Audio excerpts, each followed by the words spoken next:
जय हिंद दोस्तों। आज हम लोग पॉलिटी में दूसरा क्वेश्चन नंबर सेट करते हैं। क्वेश्चन नंबर 57 से आगे क्या है कि भारतीय संविधान में कौन सी नागरिकता प्रदान करता है? एकल नागरिकता, यानी कि आप भारत में केवल और केवल एक ही नागरिकता है। ऐसा नहीं है कि आप दूसरे देश की नागरिकता ले सकते हैं। समवर्ती सूची के विषय पर विधि या कानून निर्माण की शक्ति प्राप्त है किसको? केंद्र और राज्य दोनों को। अब अगला क्वेश्चन है हमारा 59 कि वन एवं पर्यावरण विषय है किसका? तो समवर्ती सूची का। समवर्ती सूची का मतलब क्या हुआ? जिस पर कानून कौन कौन बना सकते हैं? केंद्र और राज्य दोनों, केंद्र सेंटर और स्टेट। कानून व्यवस्था विषय है किसका? तो राज्य सूची का। फिर अगला हमारा क्वेश्चन है कि समाचार पत्र विषय है समवर्ती सूची का। रेल, डाक, रक्षा इत्यादि विषय है किसका? तो संघ सूची का। पंचायती राज विषय है राज्य सूची का। 11वीं अनुसूची संबंधित है किससे? तो पंचायती राज व्यवस्था से। पंचायती राज का सबसे छोटा अंग कौन होता है? ग्राम पंचायत। और ग्राम पंचायत चुनाव की जिम्मेवारी किसकी है? राज्य सरकार की। क्वेश्चन नंबर 67 पंचायत स्तर पर राज्य सरकार का प्रतिनिधित्व कौन करता है? ग्राम सेवक। क्वेश्चन नंबर 68 पंचायती राज व्यवस्था जो त्रिस्तरीय शुरू की गई थी किस समिति के सिफारिश पर? बलवंत राय मेहता समिति के रिपोर्ट पर। क्वेश्चन नंबर 69 सबसे पहले पंचायती राज व्यवस्था लागू की गई थी कब? 2 अक्टूबर 1959 में। कहाँ? तो राजस्थान के नागौर जिला में। ठीक। उसके बाद है कि 73वां संविधान संशोधन जो 1992 में किया गया था किससे संबंधित है? तो पंचायती राज व्यवस्था से। उसके बाद एक और क्वेश्चन हम लोग जो पहले एक बार और आया था कि भारत में नागरिकता का प्रावधान है एकल नागरिकता। या आप भारत का नागरिक रहेंगे या नहीं रहेंगे। ऐसा नहीं है कि आप दूसरे अन्य देश का भी नागरिकता प्राप्त कर सकते हैं भारत की नागरिकता रखते हुए। भारत की नागरिकता लेने तथा खोने के लिए न्यूनतम अवधि क्या है? तो भारत की नागरिकता लेने के लिए 10 वर्ष और खोने के लिए 7 वर्ष। इसका मतलब हुआ कि अगर कोई भी विदेशी भारत में कम से कम 10 वर्ष तक रहता है तो भारत की नागरिकता के लिए अप्लाई कर देगा। और भारत के कोई भी व्यक्ति जो 7 वर्ष तक भारत से बाहर रहता है तो भी अन्य देश की नागरिकता के लिए अप्लाई कर सकता है। अगला क्वेश्चन है कि मौलिक अधिकार संविधान के किस भाग में वर्णित है? तो मौलिक अधिकार संविधान के भाग 3 में। कहाँ से कहाँ तक? तो अनुच्छेद 12 से 35 तक। क्वेश्चन पूछता है कि मौलिक अधिकार भारतीय संविधान में किस देश से लिया गया है? तो अमेरिका से। अगला हमारा क्वेश्चन है कि मूल संविधान में मौलिक अधिकार कितने थे? तो कितने? 7। मूल संविधान यानी जब संविधान में एक बार भी संशोधन नहीं हुआ था। कब? 26 जनवरी 1950 तक। लेकिन जब इसमें संविधान में संशोधन किया गया तो वहीं अगला क्वेश्चन है क्वेश्चन नंबर 75 के वर्तमान में मौलिक अधिकारों की संख्या कितनी है? तो 6। इसमें संपत्ति का अधिकार जो पहले मौलिक अधिकार हुआ करता था उसको 44वें संविधान संशोधन 1978 के द्वारा हटा दिया गया। अगला क्वेश्चन वही है कि संपत्ति के अधिकार को मूल अधिकार की सूची से हटाकर विधिक अधिकार यानी कानूनी अधिकार जो अनुच्छेद 300 के क में कर दिया गया है कब किया गया? तो 44वें संविधान संशोधन 1978 के द्वारा। तो क्वेश्चन पूछता है कि संपत्ति का अधिकार कैसा अधिकार है? तो विधि का अधिकार जो कहाँ है? अनुच्छेद 300 का क में भाग 12 में। कब हटाया गया संपत्ति का अधिकार मूल अधिकार की सूची से? तो 44वें संविधान संशोधन 1978। फिर मौलिक अधिकारों को संशोधन करने का अधिकार किसको है? तो संसद को। और संसद मौलिक अधिकार में संशोधन हमेशा कैसे करेगी? तो विशेष बहुमत और विशेष परिस्थिति में है। अगला क्वेश्चन 78 कि व्यक्तिगत स्वतंत्रता की रक्षा के लिए महत्वपूर्ण रीट याचिका कौन सी है? तो हैबियस कॉर्पस। इसका हिंदी क्या होता है? बंदी प्रत्यक्षीकरण। जो अनुच्छेद 32 में 5 प्रकार का रीट का व्यवस्था किया गया है उसमें है। वर्तमान में अनुच्छेद 15 में वर्णित मूल कर्तव्यों की संख्या कितनी है? 11। ऐसे मूल कर्तव्यों को शामिल किया गया किस संविधान संशोधन के द्वारा? तो 42वें संविधान संशोधन 1976 के द्वारा। मौलिक कर्तव्यों को स्वनिधना में किस समिति की अनुशंसा पर जोड़ा गया? तो सरदार स्वर्ण सिंह समिति। यहाँ पर संविधान होगा कि मौलिक कर्तव्यों को संविधान में किस समिति की सिफारिश पर जोड़ा गया? तो सरदार स्वर्ण सिंह समिति के सिफारिश पर। फिर है अस्पृश्यता का अंत किया गया किस अनुच्छेद में? तो अनुच्छेद 17 में।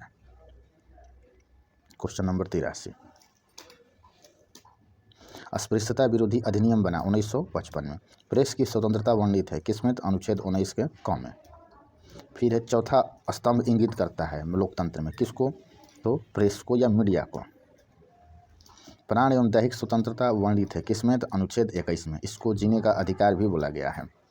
उसके बाद क्वेश्चन नंबर 87 जो बहुत पूछता है कि अल्पसंख्यक वर्गों के हितों का संरक्षण दिया गया है किस अनुच्छेद में? तो अनुच्छेद 29 में। फिर 6 से 14 वर्ष की उम्र के बच्चों के लिए निःशुल्क शिक्षा अनिवार्य किया गया कब? तो 86वें संविधान संशोधन 2002 के द्वारा। क्वेश्चन नंबर 89 14 वर्ष से कम आयु के बच्चों के द्वारा जोखिम भरा काम करवाना अपराध है किस अनुच्छेद के तहत? अनुच्छेद 24 के तहत। शोषण के विरुद्ध अधिकार अनुच्छेद 23 और 24। उसके बाद संसद के अंग होता है कौन कौन? तो राष्ट्रपति, राज्यसभा और लोकसभा, इस तीनों को मिलाकर ही क्या बनता है? संसद बनती है। भारत का प्रथम नागरिक होता है कौन? तो भारत का राष्ट्रपति। भारत के प्रथम राष्ट्रपति कौन थे? डॉक्टर राजेंद्र प्रसाद। तीनों सेनाओं का सेनापति होता है राष्ट्रपति। संविधान के किस अनुच्छेद के अनुसार राष्ट्रपति के पद की व्यवस्था की गई है? तो अनुच्छेद 52 में। ठीक। फिर है संसद के प्रत्येक अधिवेशन का उद्घाटन कौन करता है? तो राष्ट्रपति, क्योंकि संसद किस किस से मिलकर बना होता है? तो राष्ट्रपति, लोकसभा और राज्यसभा। राष्ट्रपति अपना त्यागपत्र सौंपता है किसको? तो उपराष्ट्रपति को। और उपराष्ट्रपति अपना त्यागपत्र सौंपता है किसको? राष्ट्रपति को। राष्ट्रपति एवं उपराष्ट्रपति का कार्यकाल होता है कितने वर्ष का? 5 वर्ष का। उसके बाद क्वेश्चन नंबर 98 राष्ट्रपति को उसके पद से हटाने की एकमात्र प्रक्रिया क्या कहलाती है? तो महाभियोग, जो किस में वर्णन किया गया है? अनुच्छेद 61 में। और ये महाभियोग की प्रक्रिया भारतीय संविधान में कहाँ से लिया गया है? तो USA, अमेरिका से। फिर राष्ट्रपति पर महाभियोग लगाने की सूची दी जाती है कितने दिन पहले? तो 14 दिन पहले राष्ट्रपति को सूचित किया जाता है कि आपके खिलाफ महाभियोग लाया जा रहा है। राष्ट्रपति और उपराष्ट्रपति का मासिक वेतन कितना है?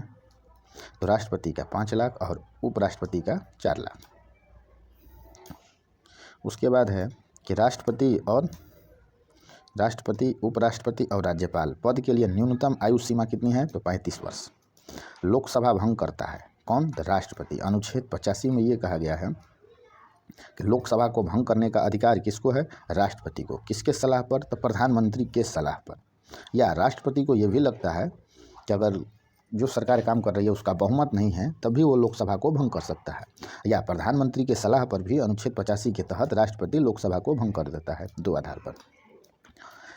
मृत्युदंड क्षमा करने का अधिकार किसको है? तो केवल और केवल राष्ट्रपति को। अनुच्छेद 72 के तहत क्षमादान की शक्ति किसको दिया गया है? राष्ट्रपति। एकमात्र मुख्य न्यायाधीश जिन्होंने राष्ट्रपति के पद पर कार्य किया तो M हिदायतुल्लाह। राष्ट्रपति के चुनाव में भाग लेते हैं कौन कौन? राष्ट्रपति के चुनाव में भाग लेते हैं क्वेश्चन नंबर 105 संसद, राज्यों के विधानसभाओं के निर्वाचित सदस्य। संसद का मतलब क्या हुआ? लोकसभा और राज्यसभा के कौन? निर्वाचित सदस्य, मनोनीत नहीं। फिर विधानसभाओं के भी कौन? सदस्य, निर्वाचित सदस्य। इसमें मनोनीत सदस्य भाग नहीं लेते हैं किसके चुनाव में? राष्ट्रपति के चुनाव में। केवल और केवल निर्वाचित सदस्य। क्वेश्चन नंबर 106 लोकसभा और राज्यसभा में कितने सदस्यों को मनोनीत करने की शक्ति राष्ट्रपति के पास है? तो लोकसभा में 2, जो कौन होगा? एंग्लो इंडियन होगा। और राज्यसभा में कौन? कितने? तो 12। राष्ट्रपति को लोकसभा में 2 और राज्यसभा में 12 व्यक्तियों को मनोनीत करने की शक्ति दिया गया है। क्वेश्चन नंबर 107 क्या कहता है कि प्रधानमंत्री, राज्यपाल, महान्यायवादी, उच्च व सर्वोच्च न्यायालय के न्यायाधीशों, मुख्य चुनाव आयुक्त की नियुक्ति कौन करता है? तो राष्ट्रपति। योजना आयोग के उपाध्यक्ष की नियुक्ति कौन करता है? तो मंत्रिमंडल। और वर्तमान में योजना आयोग के स्थान पर क्या है? नीति आयोग। ठीक। फिर क्वेश्चन नंबर 109 राष्ट्रपति का चुनाव होता है किस विधि या किस प्रक्रिया के द्वारा? तो एकल संक्रमणीय प्रणाली के आधार पर। ये क्वेश्चन नंबर 110 राष्ट्रपति मंत्रियों की नियुक्ति करता है किसके सलाह पर? तो प्रधानमंत्री के परामर्श से या सलाह से। किसी भी राज्य में राष्ट्रपति शासन अनुच्छेद 356 के तहत घोषणा करता है कौन? तो राष्ट्रपति। क्वेश्चन नंबर 112 अब तक कौन ऐसे व्यक्ति हैं जो भारत में निर्विरोध राष्ट्रपति निर्वाचित हुए हैं? तो नीलम संजीव रेड्डी। क्वेश्चन नंबर 113, राष्ट्रपतियों की मृत्यु उनके कार्यकाल के दौरान हुई। तो फ़खरुद्दीन अली अहमद और जाकिर हुसैन। अभी तक यही 2 राष्ट्रपति रहे जिनकी मृत्यु उनके कार्यकाल के दौरान हुई।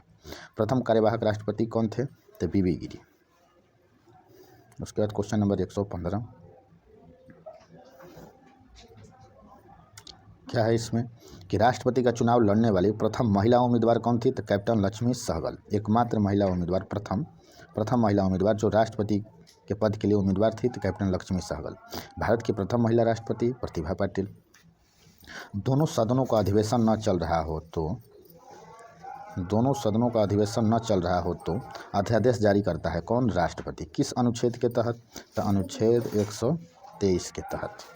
क्वेश्चन पूछता है कि जब संसद का कोई भी सदन या अधिवेशन न चल रहा हो तो किस अनुच्छेद के तहत राष्ट्रपति को अध्यादेश जारी करने का शक्ति दिया गया है? तो अनुच्छेद 123।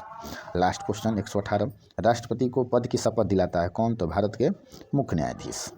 अगर आपको यह सीरीज पसंद आ रहा है तो लाइक, शेयर और कमेंट करिए। आगे का क्वेश्चन हम लोग अगले सेट में देखेंगे।